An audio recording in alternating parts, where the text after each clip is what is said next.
오늘 은혜 받으실 말씀은 시편 50편입니다. 시편 50편 22절 23절 두 절만 보겠습니다. 시편 50편 22절 23절입니다. 다 같이 한 목소리로 시편 50편 22절 23절 합독하시겠습니다. 하나님을 잊어버린 너희여, 이제 이를 생각하라. 그렇지 아니하면 내가 너희를 찢으리니 건질 자 없으리라. 감사로 제사를 드리는 자가 나를 영화롭게 하나니 그의 행위를 옳게 하는 자에게 내가 하나님의 구원을 보이리라. 아멘. 이 말씀으로 이제 생각하라, 이제 생각하라 라는 제목으로 연애 말씀을 나누겠습니다. 한 주간 동안 우리는 특별 새벽 기도를 가졌습니다. 감사에 대해서는 얼마나 생각하고 얼마나 실천하고 얼마나 삶으로 드러내려고 훈련을 하고 있고 또 그렇게 살고 있으신지요. 중요한 것은 지금 여기서부터 시작하는 거죠. 늘 하나님은 지금 여기서부터를 찾습니다. 지금 여기서가 우리 미래가 결정되기 때문에 그렇습니다. 천국을 가는 것도 지금 여기서부터 출발합니다. 지금 여기서 삶이 결정한다는 거죠. 지극히 우리는 천국을 이야기하지만은 지극히 기독교는 현재적인 겁니다. 지금 여기에서 삶이 다 결정되기 때문에 그렇습니다. 지금 여기서 여러분 어떤 마음으로 앉아 계시나요? 그리고 추수감사절을 앞둔 저와 여러분의 삶에 어떤 감사가 넘쳐나나요? 이제 우리 감사에 대해서 한번 정리해 봤으면 좋겠습니다. 오늘은 설교만 듣지 말고 설교를 듣기만 하지 마시고 생각을 해 보시기 바랍니다. 생각할 때죠. 생각하고 생각하여 자신을 돌아봐야 할 때입니다. 그래서 변화를 받는 거죠. 우리도 감사를 통해서 축복을 받아야 되지 않겠습니까? 신기하게도 성서는 감사하는 자에게 기적이 따른다는 겁니다. 도저히 감사할 수 없는 상황 속에 감사할 때 그 감사 속에 하나님은 기적을 숨겨두신 것을 성서는 늘 우리에게 강조하고 있습니다. 환경이나 내 이성이나 또 인간관계에서 일어나는 문제들이나 내 앞날에 가로막힌 문제를 바라보면은 입에서는 절대로 감사 나오지 않습니다. 그런데 그걸 극복하는 자에게 주시는 하나님의 감사의 기적이 있다는 것을 우리는 한 주간 내내 살펴봤습니다. 자, 우리 특별 새벽 기도를 마무리 지으면서 감사를 어떻게 정리해야 될까요? 오늘 말씀을 통해서 두 가지만 살펴보겠습니다. 첫째로, 감사는 믿는 자의 특권입니다. 믿는 자의 특권이라는 거죠. 23절을 바라볼까요? 감사는 믿는 자의 특권이다라는 것을 오늘 시편 50편 23절에서 말합니다. 다 같이 우리 한 목소리 천천히 읽겠습니다. 감사로 제사를 드리는 자가 나를 영화롭게 하나니 그의 행위를 옳게 하는 자에게 내가 하나님의 구원을 보이리라. 이건 믿는 자만 할 수 있는 거죠. 감사로 제사를 드리는 자가 나를 영화롭게 한다. 첫째로 감사는 뭐라는 거죠? 믿는 자들의 특권이다. 믿는 자들이 누리는 특권이죠. 여기서 감사로 제사를 드린다. 하나님을 영화롭게 하는 사람, 그 행위를 옳게 하는 사람, 이렇게 이야기를 합니다. 같은 맥락이죠. 감사로 제사 드리는 자의 삶은, 그렇게 하나님을 영화롭게 하는 자의 삶은 하나님 보시기에 올바른 행위라는 겁니다. 올바른 삶이라는 거죠. 쉬운 성경을 보니까 이렇게 되어 있습니다. 감사의 제사를 드리는 사람이 나를 높이고 길을 예비하는 자이니 내가 그들에게 하나님의 구원을 보여줄 것이다. 감사로 제사 하나님께 예배 드리는 자의 삶이 어떤가를 제가 묵상을 해봤습니다. 여러분 어떻게 생각하시나요? 감사드리는 자의 삶은 따로 있고 또 하나님이 기뻐하시는 자의 삶은 따로 있고 그런 걸까요? 오늘 말씀은 어떻게 이야기하고 있나요? 감사의 제사를 드리는 사람은 하나님 눈에 들어오는 행위가 올바르다는 거죠. 삶이 올바르다는 이 얘기입니다. 우리가 감사합니다라고 말할 때에 여러분 주로 누구한테 그러나요? 깡패한테 가가지고 두들겨 맞으면서 감사합니다. 이건 정말 어렵잖아요. 나를 악하게 하는 사람한테 감사가 나오진 않지 않습니까?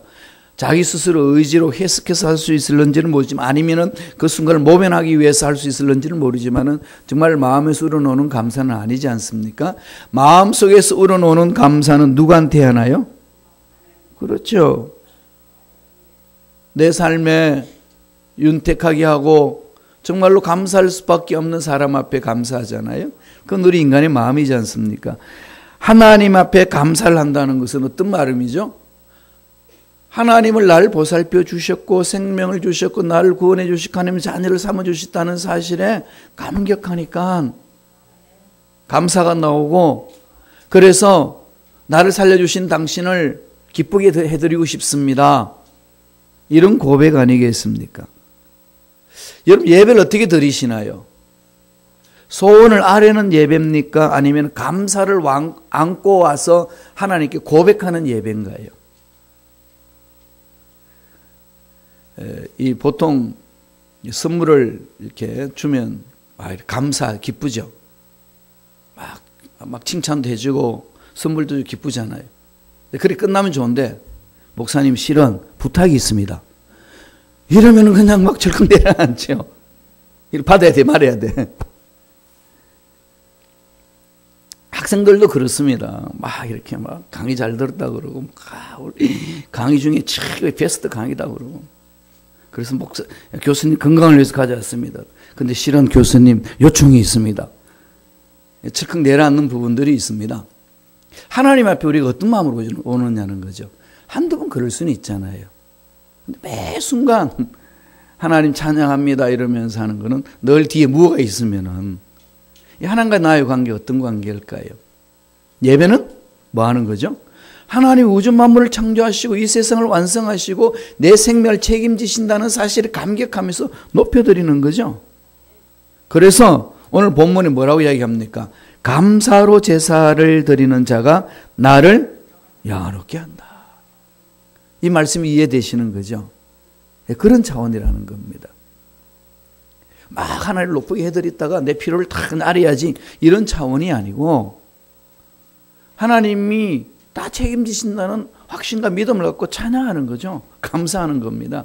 하나님 기분 좋게 했다가 그냥 정말 큰 덩어리 얻어내리기 위해서 오는 그런 게 아니라 하나님을 영화롭게 하면은 하나님은 우리 소원을 들어주시는 분이기 때문에 그냥 그걸 다 받으시는 거죠. 이런 부분들이 하나님과 우리의 관계라는 겁니다. 하나님은 그분 하나님을 기쁘시게 하는 자의 소원을 이루어 주시는 분이십니다. 이 말씀을 좀 깊이 묵상하셔야 돼요. 시편 34편 7절입니다. 한번 읽어보죠. 다 같이 읽습니다. 또 야훼를 기뻐하라. 그가 내 마음의 소원을 내게 이루어 주시리로. 묵상해 보세요. 야훼를 기뻐하라. 하나님을 기쁘게 해드리라. 하나님을 높여라. 그러니까 뭐라는 거죠? 내 마음의 소원을 이루어 주시리라. 이런 부분에 있어서는 감사할 때 늘 그걸 외칩니다. 금식하며 철회하며 부르짖어라. 내 마음의 소원을 이루어 주시라. 그건 있죠. 부르짖어라 주신다고 그랬죠. 우리는 그건 잘 아는데 이 부분 너무 모르고 있습니다. 하나님께 감사하고 하나님을 기쁘게 하면은 어떻게 한다는 거죠? 마음의 소원을 이루어 주시리라. 이건 하나님 주시는 말씀 아니겠습니까? 하나님의 은혜를 듬뿍 체험한 사람들은 입만 열면 하나님 앞에 나와서 감사하는 거죠. 그래서 최종적인 건 뭐라고 그럽니까? 다 안 주셔도 좋습니다. 안 만져주셔도 좋아요. 하나님 한 번이면 됩니다. 여기서 출발하는 거 아니겠어요? 그건 전적으로 그분만을 신뢰하는 거죠. 하나님만 나와 관계가 맺어지면은 하나님은 내 인생 풀어주신다는 확신을 갖고 고백하는 겁니다. 왜 우리가 굳이 추수감사절 예배를 정해놓고 드릴까요? 감사해야 된다는 걸 다 알면서도 잘 안 하니까. 그렇게 하지 않아요? 왜 어버이 주일, 어머니 날로 정해서 예배를 드리나요? 그날만큼만이라도 좀 효도해라. 그거 아닐까요? 그렇지, 효도해야지. 어떻게 효도하는 겁니까? 마음만으로 한다. 중요하죠? 마음으로 효도하는 거지. 근데 정말로 부모님께 효도해 보니까요, 여러분 잘 아시죠? 여러분도 다 아시잖아요. 뭐가 와야 돼요. 그리고 또 하나님도 그 말씀하셨어요. 물질이 있는 곳에 마음이 있는 거죠. 마음만 있다고 그래놓고 이 세상에 정말 필요한 물질 안 따라다닌다면은 그 마음이 있는 걸 어떻게 압니까? 어떻게 증명합니까? 이런 부분들이 하나님과 우리의 관계도 마찬가지입니다.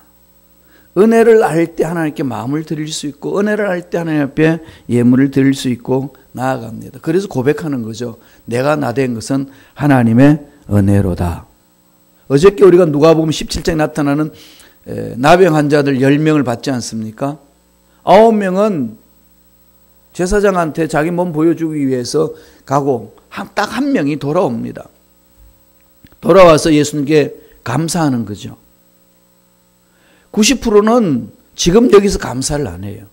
10%만 여기서 감사한다는 거죠.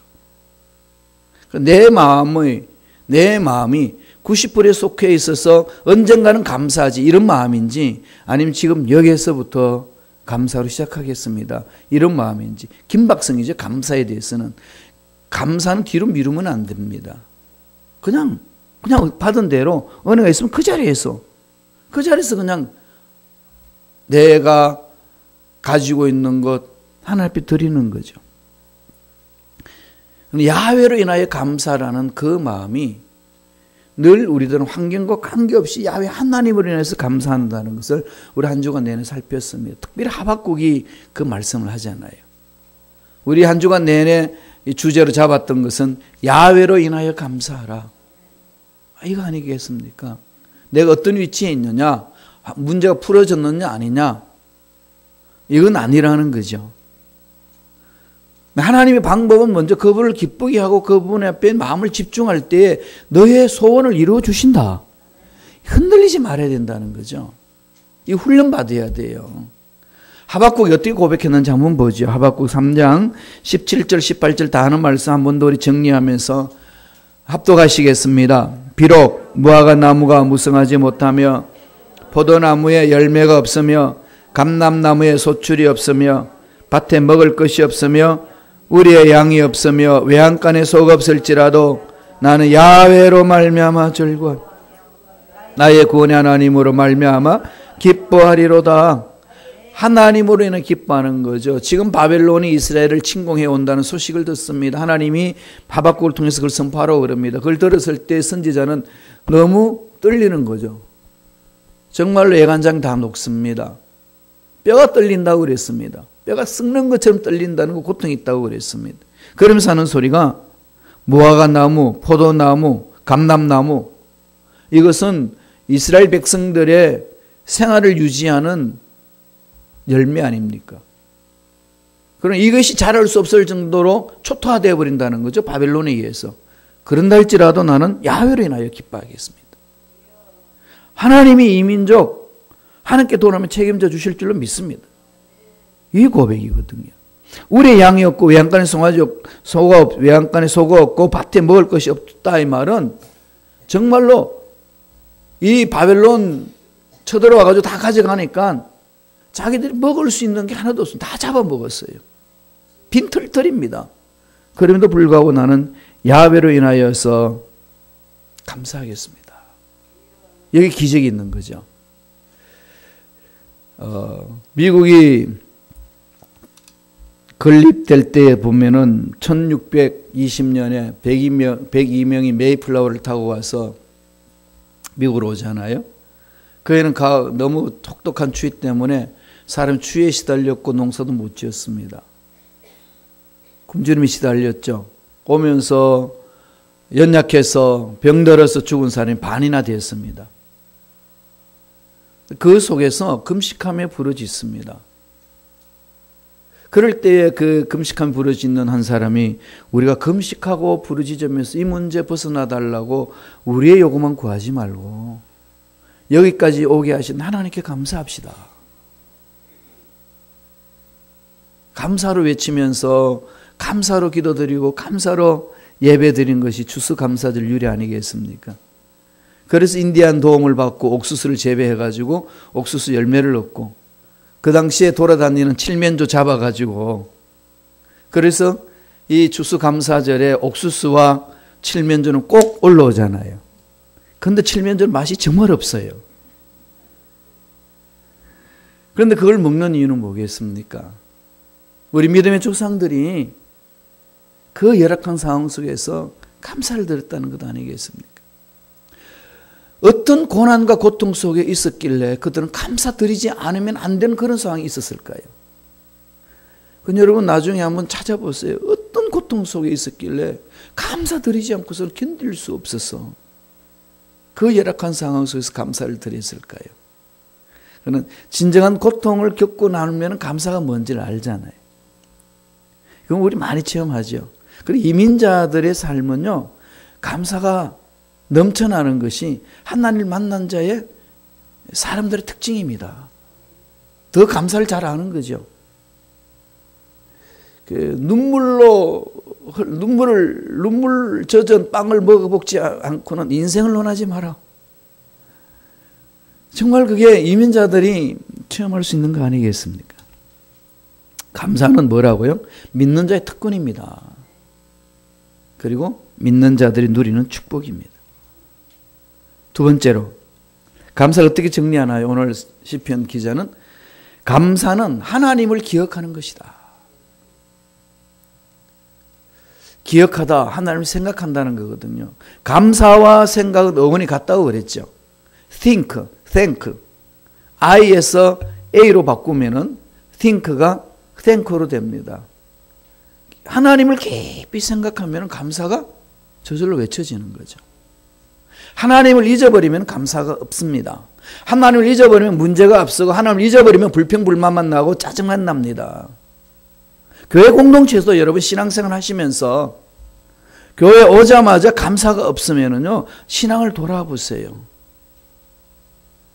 나는 누구를 위하여 신앙생활하고 있고 누구를 위하여 예배를 드리고 있고 누구를 위하여서 예수를 믿고 있는지 이건 늘 돌아보셔야 됩니다.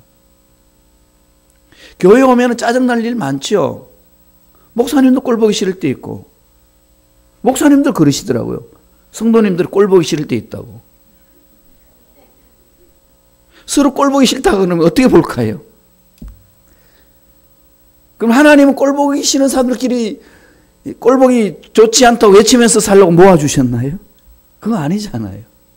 너무 단순한 진리고 너무나 상식적인 건데 잊어먹습니다.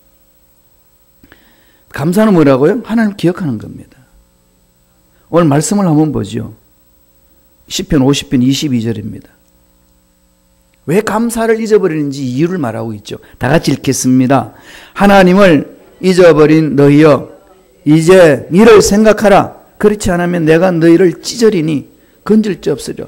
무시무시하면서도 엄청난 경고고 우리에게 새로운 삶을 제시해 주는 것 아니겠습니까? 왜 감사가 없느냐? 결론 내립니다. 하나님을 잊어버렸기 때문에. 마음이 하나님께 집중하지 않으면 감사 없습니다. 여기 오기까지 나를 이끌어 주신 하나님을 잊어버린다면 어떻게 될까요? 하나님이 나를 통해서 하시고자 하신 일을 다 잊어버리지 않습니까? 우리의 성공과 축복 가운데서 하나님의 은혜를 잊어버린 자를 하나님을 잊어버린 너희여 이렇게 표현을 합니다. 하나님의 음성에 귀를 기울이지 아니하고 세상 소리에 문제 소리에 귀를 기울이는 너희들 그게 하나님 잊어버린 자라는 거죠. 시류에 휩쓸려서 그냥 세상 가치관 따라가는 겁니다. 이렇게 살면 안 되지 후회는 해요. 그런데 회개는 안 합니다. 안 돌이키는 거죠. 회개가 뭔데요? 잘못됐다고 생각하는 길을 돌아서는 거잖아요. 여러분 길을 운전해 나가는데 잘못됐으면은 잘못됐나 보다. 아이고 잘못됐네. 그러면서 계속 달리나요? 그런 얼간이는 없습니다. 잘못됐다고 느끼는 순간에 어떻게 하든지 유턴을 하죠. 유턴. 그게 뭐죠? 삶의 유턴이 회개입니다. 세상 가치관에 끌려다니면은 그게 잘못됐다는 걸 아는 순간에 잘못됐다 안 됐다 기준이 어디 있나요? 말씀이잖아요. 그게 아니라면은 돌아서는 게 회개예요. 돌아서지 않고 그냥 가는 데까지 가보자. 회개 안 하는 겁니다. 회개 안 하니까 하나님의 거룩성을 체험도 못하고 하나님의 기적을 맛보지 못하는 거죠. 그래서 그냥 탑승해져서 그냥 교회도 오기도 하고 헌금도 내기도 하고 봉사하기도 합니다. 그런데 마음은 공허해지는 거죠. 기적 없습니다. 절대로 예수 닮지 않습니다. 토해내야 되는 거죠. 잘못됐던 거 있으면 회개하는 겁니다. 이 회개하는 것은 잘못된 것을 돌이키는 거잖아요. 잘못됐다는 기준은 내가 정하는 것이 아니고 하나님이 정하는 겁니다. 기준서는 하나님이에요. 하나님이 정하는 기준이 어디 있나요? 말씀 속에 들어 있습니다. 그럼 내가 말씀에 파고 들어가서 말씀을 연구하고 말씀을 읽지 않으면 하나님 기준서는 알까요? 모를까요? 모릅니다. 모르니까 뭐하죠? 회개를 안 합니다. 회개를 안 하니까 뭐하죠? 거룩하지 않습니다. 거룩하지 않으니까 하나님 못 만납니다. 하나님을 못 만나니까 예배라는 것이 그냥 와서 형식적으로 앉았다 가는 거죠. 사도신경하고 축도받고 가는 겁니다. 마귀가 갖고 노는 거죠. 그때부터. 오늘 현대 그리스도인들 이런 사람 많습니다. 여러분 어떻게 지금 신앙생활 하시나요? 한번 돌아보세요. 왜 감사가 없느냐? 딱 한마디로 결론 내립니다. 하나님을 잊어버렸기 때문에.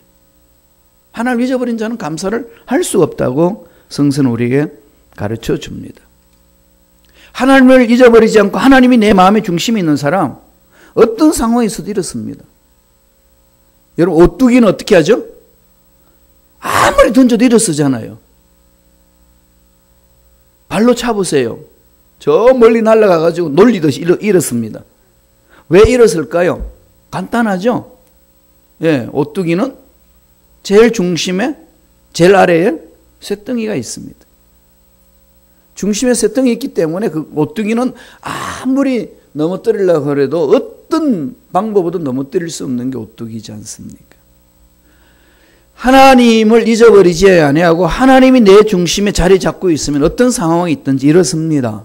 하나님이 영원하신 분이기 때문에 영원한 능력을 가지고 계신 분이기 때문에 그분을 믿는 자는 영원히 일어섭니다. 잠언서 이렇게 말하고 있어요. 읽어볼까요? 잠언서 24장 16절입니다. 다 같이 천천히 읽겠습니다. 대저 의인은 7번 넘어질지라도 다시 일어나려니와 악인은 재앙으로 말미암아 엎드러졌느니라. 의인과 악인의 차이가 뭐죠?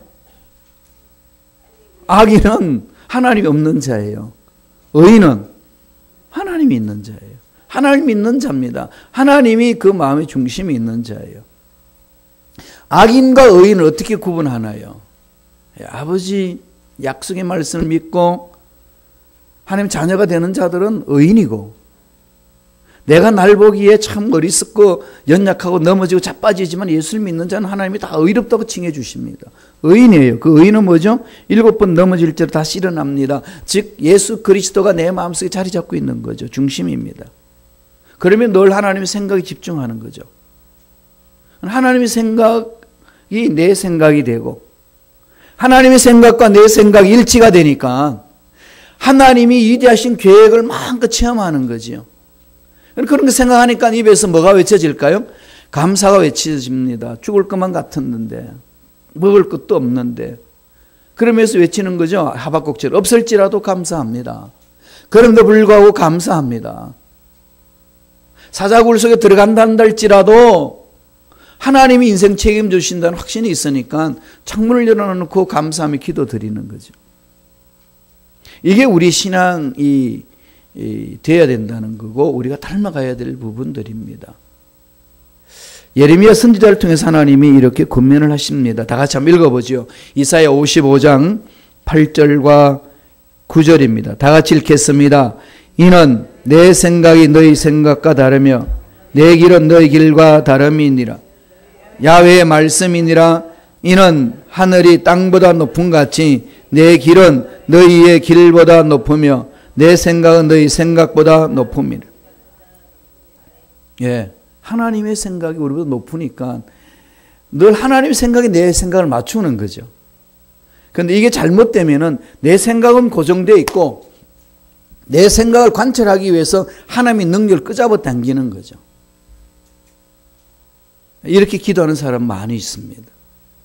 돌아보세요. 내가 그러고 있는지.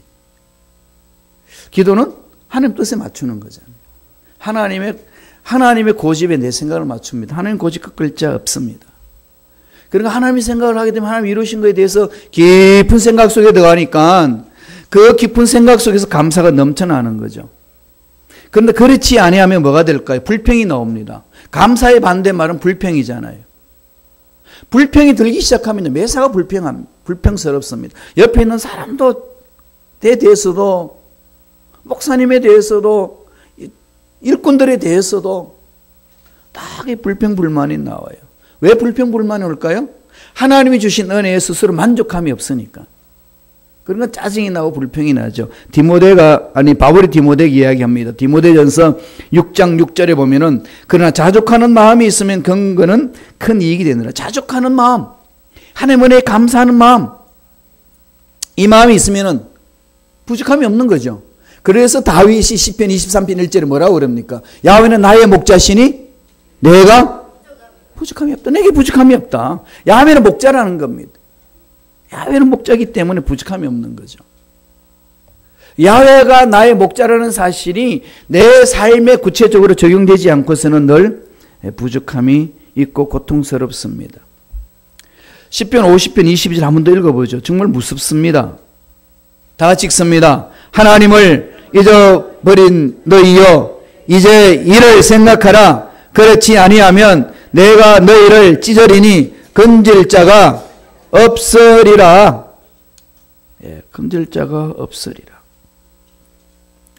하나님을 잊지 말라는 거죠. 늘 하나님을 생각하면서 늘 하나님 앞에서 나오는 것은 감사가 넘쳐나는 삶이 된다는 겁니다. 탈무드에 보면은 이런 말이 있습니다. 감사를 모르는 자를 벌하는 방법이 따로 세워지지 않는 것은 감사를 모르는 자에게는 하나님께서 직접 벌하시기 때문이다. 이러면서 이스라엘 백성들을 가르칩니다. 하나님을 잊어버리면은요, 모든 것이 불만족 속에 들어갈 수밖에 없습니다. 하나님 앞에 예배 드리는 것도, 기도하는 것도 왜 응답하지 않으신지 짜증만 나는 거죠. 가인과 아벨이 하나님 앞에 예배를 드렸는데 가인 것은 안 받았습니다. 아벨은 받았습니다. 그럼 가인이 할 일이 뭐겠습니까? 왜 하나님 아벨 것만 받습니까? 따질 게 아니라 하나님 받을 때까지 예배를 드리는 거죠. 하나님 마음에. 그러면은 가인도 살고 아벨도 살고 다 사는 거 아니겠습니까? 그런데 원망이 동생으로 행하니까 살인으로 바뀝니다. 그런데 우리 신앙생활 하면서 그럴 수 있어요. 그래서 옆에 있는 사람에 대해서 짜증이 나고 그러면은 나 스스로 살인을 해버립니다. 마음으로.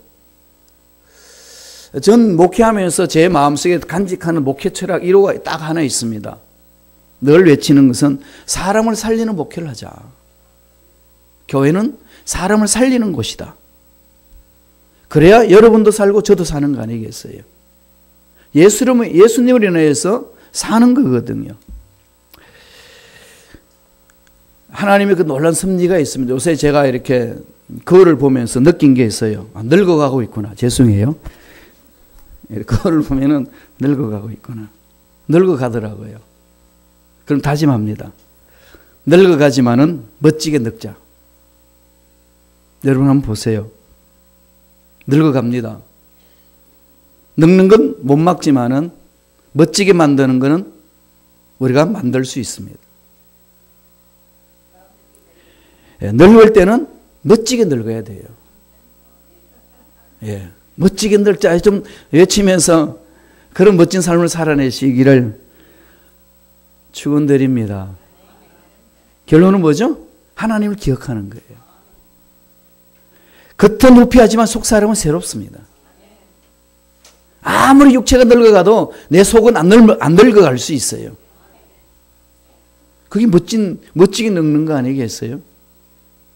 그래서 우리 교회 성도님들한테 자꾸 외치고 싶어요. 멋지게 늙읍시다. 할렐루야. 감사가 넘쳐남으로 멋지게 늙어감으로 하나님께는 영광의 주인 모든 사람들 은혜를 끼치는 멋진 삶이 되기를 간절히 축원드립니다. 기도하겠습니다. 하나님 아버지, 감사와 찬양을 드립니다. 오늘 우리에게 귀한 생명을 허락하여